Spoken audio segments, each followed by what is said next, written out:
Hybrid মডেলে হতে চলেছে 2025 সালের চ্যাম্পিয়ন্স ট্রফি। আইসিসি প্রকাশ করেছে পূর্ণাঙ্গ সূচি, যেখানে ভারত পাকিস্তানের ম্যাচ আয়োজনের স্থান হিসেবে চূড়ান্ত হয়েছে সংযুক্ত আরব আমিরাত। পাকিস্তানে কোনো ম্যাচ খেলতে যাবে না ভারত। 19 ফেব্রুয়ারি করাচিতে পাকিস্তান ও নিউজিল্যান্ডের ম্যাচ দিয়ে পর্দা উঠবে ওয়ানডে ফরম্যাটের এই টুর্নামেন্টের। তবে ভারত পাকিস্তানের ম্যাচ হবে দুবাইতে। আয়োজক থাকছে পাকিস্তান। এদিকে ভারতীয় দল যদি পাকিস্তানে খেলতে আসতো তাহলে খুশি হতেন শাহিন শাহ আফ্রিদি। করাচিতে কায়েদে আজমের মাজারে শ্রদ্ধা জানাতে গিয়ে সাংবাদিকদের একথা বলেন তিনি। শাহিন আফ্রিদি বলেন, ক্রিকেট সবকিছুর ঊর্ধ্বে। ভারত যদি পাকিস্তানে খেলতে আসতো তাহলে দর্শকরা আরও উপভোগ করত। মাঠে নামার অপেক্ষায় আছি। দক্ষিণ আফ্রিকায় টেস্ট সিরিজ খেলতে যাচ্ছে পাকিস্তান, তবে দলে নেয় শাহিন আফ্রিদি।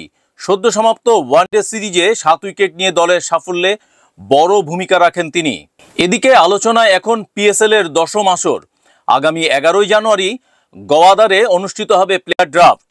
পাকিস্তানি বংশোদ্ভূত অস্ট্রেলিয়ান ব্যাটার উসমান খাজা এবার পিএসএল এ ফিরছেন। ইসলামাবাদ ইউনাইটেডের হয়ে খেলা উসমান খাজা এবার নতুন চ্যালেঞ্জের অপেক্ষায়। চ্যাম্পিয়ন্স ট্রফিকে ঘিরে ইতিমধ্যেই উত্তেজনা তুঙ্গে। পাকিস্তান আয়োজক হিসাবে প্রস্তুতি নিচ্ছে, যদিও ভারত পাকিস্তানের দ্বৈরথ এবারও দেখা যাবে নিরপেক্ষ ভেন্যুতেই।